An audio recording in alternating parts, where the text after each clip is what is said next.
अस्सलाम वालेकुम दोस्तों, आप इस वक्त मौजूद हैं तलूत आर्ट्स के प्रोग्राम ईवी बाइक्स में। और जैसा कि आप देख रहे हैं कि मेरे पास इस वक्त मौजूद है रमज़ा की F507। तो बहुत ही ज़बरदस्त किस्म की बाइक है जो न्यू एशिया वालों ने लॉन्च की है। आइमा इसका बैकएंड ब्रांड है। आइमा जब आप गूगल पे सर्च करते हैं तो आइमा एक बहुत ही ज़बरदस्त किस्म का जाइंट आपको नज़र आएगा। जिस तरह येडिया एक जाइंट है चाइना के अंदर, आप अगर गूगल सर्च करें तो टॉप 5 के अंदर उसका नाम आता है। इसी तरह आइमा का भी टॉप 5 के अंदर नाम आएगा। तो आइमा की ही ये बाइक है टोटल। यहाँ तक कि इसके अंदर जो इसके नट और पेच मैंने चेक किए हैं वो भी आइमा ही के हैं। तो आज हम इसका रिव्यू करेंगे और बहुत ही ज़बरदस्त किस्म का आज ही इसकी लॉन्चिंग हुई है और आज ही तालुतार साहब के लिए फर्स्ट रिव्यू इसका लेके आया। तो इसके बेसिक्स जो बेसिक इसकी डाटा शीट है मैं आपके सामने वो बोल देता हूँ। इसकी जो प्राइस है सबसे पहले उस पर बात कर लेते हैं। 2,45,000 रुपये की ये बाइक है। इससे पहले इसके साथ जो इसके यानी कि इसके मुकाबले की बाइक्स हैं उसके ऊपर हम अगर देखें तो T9 है वो 2,60,000 रुपये की है। M6 है वो 2,20,000 रुपये की है। इसी तरह EV है या रमज़ा G7 वगैरह वो इससे स्पेक्स में कुछ कम भी हैं और वो सस्ती भी हैं। लेकिन ये उसी एक प्राइस रेंज के अंदर बहुत ही ज़बरदस्त किस्म का जो मॉडल है उन्होंने लॉन्च किया है। उसके अलावा जी इसकी अगर हम मैक्सिमम माइलेज के ऊपर जाते हैं तो 120 किलोमीटर जो है वो कंपनी ने क्लेम किया है। कंपनी कहती है कि अगर आप इसको 40 to 45 की स्पीड पे रखते हैं मुसलसल एक ही सिचुएशन में तो आपको ये 120 किलोमीटर देगी। और अगर इन केस कंपनी का ये भी क्लेम है कि अगर आप इसको 25 की स्पीड पे चलाते हैं तो ये आपको 180 प्लस किलोमीटर में भी ले जा सकती है। क्योंकि उनकी एक डाटा शीट है, उन्होंने एक्सपीरियंस किया इस चीज़ को मुसलसल यानी कि चला के चेक किया है। तो एक बहुत ही ज़बरदस्त किस्म का यानी कि ये चीज़ सामने आई है कि अगर इस बाइक को अगर 25 की स्पीड पे हम रखें तो ये आपको कम अज़ कम भी 180 तक भी ले जा सकती है। लेकिन चूँकि इस तरह हम कर नहीं सकते, ये तो एक एक्सपेरिमेंट है। तो उसके अलावा ये जो है ये देती है हमको 120 किलोमीटर। उसके अलावा इसकी टॉप स्पीड पे जाती है। अगर मैं बाइक को इसी तरह खड़ा करके डबल स्टैंड के ऊपर इसको यूज़ करता हूँ तो तकरीबन 61 जो है इसके मीटर के ऊपर जो रेंज है इसकी स्पीड है वो शो होती है। लेकिन जब हम उसको रोड के ऊपर लेके जाएंगे तो तकरीबन 55 शो होगी। और उसको अगर हम गूगल मैप के साथ कंपेयर करते हैं तो यकीनी तौर पे वो 50 किलोमीटर तक आ जाएगी। तो 50 से इसको 55 हम रखते हैं। इसकी जो रेंज है इसकी स्पीड की किलोमीटर पर आवर की स्पीड की ये चलेगी। उसके बाद जी सबसे पहले हम इसकी ये बेसिक चीज़ें थी। उसके बाद हम इसकी बैटरी के ऊपर बात कर लेते हैं। बैटरी जो है वो graphene lead acid graphene technology की, आपको पता है कि पाकिस्तान के अंदर वही फ़िलहाल कामयाब है और लोगों की रेंज में भी है। तो ग्रिफन टेक्नोलॉजी की इसके अंदर बैटरीज लगी हुई हैं। बैटरीज की जो तादाद है वो 6 है, यानी कि 6 का पैक है, जिसका मतलब ये है कि 72 वोल्ट बनते हैं। उसके अलावा जो बैटरी की मैं पिक्चर भी शो कर देता हूँ वो आइमा ब्रांड की अपनी बैटरी है। ऊपर चाइनीज़ लिखी है लेकिन मैंने ट्रांसलेट करके आपको शो कर रहा हूँ कि वहाँ पे क्या क्या चीज़ें ऊपर मेंशन है बैटरी के ऊपर। तो उसकी जो अम्पेयर हैं 25 अम्पेयर, 25 अम्पेयर की 6 बैटरीज इसके ऊपर लगी हुई हैं। अगर हम चार्जिंग के हवाले से बात करें बैटरीज को तो तकरीबन ये 7 आवर्स अप्रोक्सीमेटली लेगी चार्जिंग में क्योंकि इसका जो चार्जर है वो 5 अम्पेयर का चार्जर है। पाकिस्तान के अंदर आपको पता है पिछले दिनों E8S Pro के ऊपर काफ़ी ज़्यादा बातचीत चली थी कि 6 अम्पेयर के चार्जर के साथ वो 38 अम्पेयर की बैटरी को चार्ज करते थे। तो यहाँ पे जो इसका इन्होंने चार्जिंग टाइम अप्रोक्सीमेटली बताया गया है वो है जी तकरीबन 7 आवर्स। और बिजली के जो यूनिट लेगी ये बाइक वो लेगी 2 यूनिट। आप इसको अगर मल्टीप्लाई करते हैं 72 को 25 के साथ तो तकरीबन 1800 कुछ बनते हैं। मैं इसकी जो कैलकुलेशन है वो स्क्रीन के ऊपर शो कर देता हूँ। तो उसका मतलब ये हुआ कि ये तकरीबन 2 यूनिट आपके बिजली के लेगी और 120 किलोमीटर आपको ये रेंज देगी। और इसके अलावा जो टाइमिंग है वो 7 आवर तक ये चलेगी। उसके अलावा जी इसके अंदर एक बहुत ही ज़बरदस्त किस्म का फंक्शन भी है, वो ये है कि रिज़र्व रिज़र्व ऐसे ही है जैसे कि बाइक के अंदर हम बाइक का पेट्रोल को की रिज़र्व करते हैं, उसको यूज़ करते हैं एक ख़ास लिमिट पे जाके। तो इस बाइक के अंदर एक बहुत ही ज़बरदस्त फंक्शन ये है कि जब हम चला रहे हैं तो एक लिमिट पे जाके ऊपर जो इसका डैशबोर्ड है मैं अभी आपको स्क्रीन के ऊपर दिखाऊंगा भी, वहाँ पे ये रिज़र्व की एक लाइट ऑन हो जाती है या वहाँ पे यानी कि उसकी वर्डिंग शो हो जाती है ऊपर। तो उसका मतलब ये होता है कि उसके बाद जो बाइक चलेगी वो डाउनवर्ड जाएगी, मुसलसल कंटिन्यूसली वो आपकी स्पीड को कम करेगी। और आपको चाहिए कि जैसे ही वो लाइट या उसका इंडिकेशन आ जाए तो आप फौरी तौर पे आप यानी कि इसको चार्जिंग की तरफ लेके जाएं, ना कि उसके बाद चलाने वाली कोशिश ना ही करें तो बेहतर है। चार्जिंग साइकिल के हवाले से हम बैटरी के ऊपर बात कर लेते हैं। 1000 तकरीबन 800 से 1000 जो क्लेम बनता है कंपनी का कि ये चार्जिंग इसके साइकिल्स होंगे, यानी कि इतनी मरतबा हम इसको चार्ज कर लेते हैं। काफ़ी दोस्त इसके ऊपर परेशान होते हैं, वो पूछते हैं कि भाई ये चार्जिंग साइकिल्स को हम किस तरह काउंट करें। तो आप कोशिश ये करें कि अगर 120 किलोमीटर इन्होंने हमें इसकी मैक्सिमम रेंज बताई है, तो आप इसको 90 से 100 तक यूज़ करें और फिर इसको आप चार्जिंग पे लगाएं। ऐसा ना करें कि आप छोटा सा आप ट्रिप करके आए हैं 10-15 किलोमीटर का और आपने आके फिर उसको चार्जिंग पे लगा दिया है। ये जो प्रैक्टिस है ये बैटरी को ख़राब करने वाली बात है। अब बेहतर ये है 90 से 100 तक यूज़ करें, किलोमीटर यूज़ करें और उसके बाद इसको चार्जिंग की तरफ लेके जाएं। बैटरी का जो वेट है वो 7 केजी की एक बैटरी है और अगर उसको 6 से करें तो 42 केजी तकरीबन बनता है। ये अप्रोक्सीमेटली थोड़ा बहुत ऊपर नीचे हो सकता है। तो इतनी यानी कि वेट की इसके अंदर जो ये जो बैटरीज है, टोटल बाइक का जो वेट है वो 100 केजी है। 100 केजी से बताने का मकसद ये है कि 100 केजी जब हो और ऊपर तकरीबन 70-80 केजी का एक बंदा मौजूद हो, तो तकरीबन 180 केजी या 170 केजी की जो है ना इसकी इसका यानी कि वेट बनता है। तो उससे वेट से ये मतलब है कि आपकी जो रोड ग्रिप है वो बहुत ही अच्छी बन सकती है। 18 मंथ की तकरीबन 1.5 साल की जो वारंटी ये जो कंपनी है वो दे रही है, न्यू एशिया वाले 18 मंथ की इसकी वारंटी क्लेम करते हैं कि इन केस इसके अंदर कोई प्रॉब्लम होती है तो आपको वो वारंटी के अंदर इसको कुछ भी वो करें, वो फिर बाद की बात है। मोटर के ऊपर बात कर लेते हैं। बैटरी के ऊपर मैंने डिटेल से आपको बता दिया कि इसकी जो बैटरी है उसके फंक्शन क्या है, उसके स्पेक्स क्या हैं, उसकी वारंटी और साइकिल्स वगैरह सारा कुछ बता दिया। मोटर के ऊपर बात करें तो 1000 वाट 1000 वाट की इसके अंदर मोटर है BLDC। और मोटर के अंदर जो फंक्शन है वो जैसा कि E8S Pro के अंदर भी आपने देखा कि रीजन करती है, यानी कि वो सेल्फ रिचार्जिंग भी करती है बैटरी को।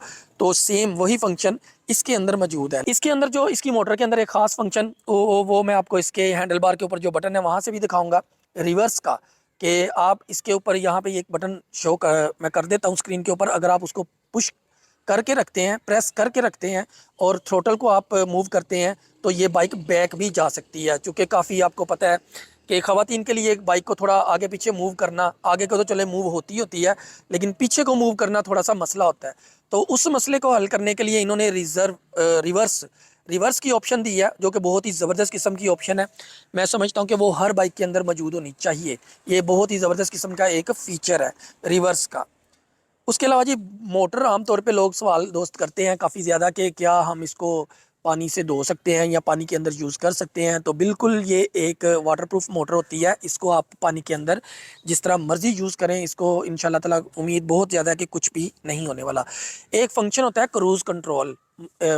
फ़र्ज़ करें कि आप एक ख़ास स्पीड पे जा रहे हैं 40 की स्पीड पे, तो जो इसका सिस्टम है, जो इसका कंट्रोलर है, वो खुद ही ऑटोमेटिक उस चीज़ को ऑब्ज़र्व करके आपको 40 की स्पीड पे स्टक कर देता है उस वक्त तक जब तक कि आप थ्रोटल को दोबारा यानी कि मूव ना करें। तो इसके अंदर वो वैसे फंक्शन मौजूद नहीं है। मैंने सोचा कि आपको थोड़ा गाइड कर दूं कि क्रूज़ कंट्रोल होता क्या। मोटर की जो वारंटी है वही 18 मंथ है, जो कि बैटरी की वारंटी है, यानी कि 18 मंथ बैटरी और 18 मंथ जो है इसकी जो मोटर की वारंटी है। इसके अलावा जी इसके टायर्स के ऊपर हम बात कर लें। टायर्स के ऊपर जी इन्होंने 10 इंच के टायर दिए हैं। 10 इंच के टायर का मतलब ये है कि आपको जो ग्राउंड क्लियरेंस है वो तकरीबन 5 से 6 तो नहीं कह सकते, 5 5.5 इंच मिलने वाली है, जो कि देखने में आया कि थोड़ी कम है, लेकिन इतनी भी कम नहीं है कि हम उसको बिल्कुल ही नेगेटिव पे ले जाएं।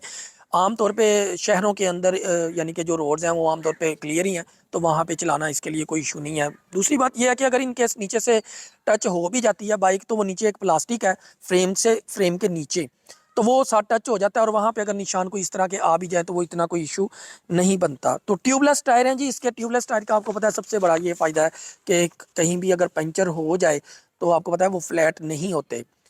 इसके अंदर 36 PSI की हम जो एयर प्रेशर है वो रखते हैं, लेकिन जो लोग यूज़ कर रहे हैं, क्योंकि मैं भी खुद एंड यूज़र हूँ, तो मैंने भी ये चीज़ नोट की है कि अगर उसके अंदर आपका एयर प्रेशर जो है वो काफ़ी डाउन हो चुका है, मिसाल के तौर पे 20 से भी नीचे आ चुका है, तो फिर भी आपको वो फील नहीं होने देता कि वो बाइक चल नहीं रही या बाइक के ऊपर कोई वज़न आ रहा है। वो एक स्मूथ तरीके से खुद को मूविंग में रखता है।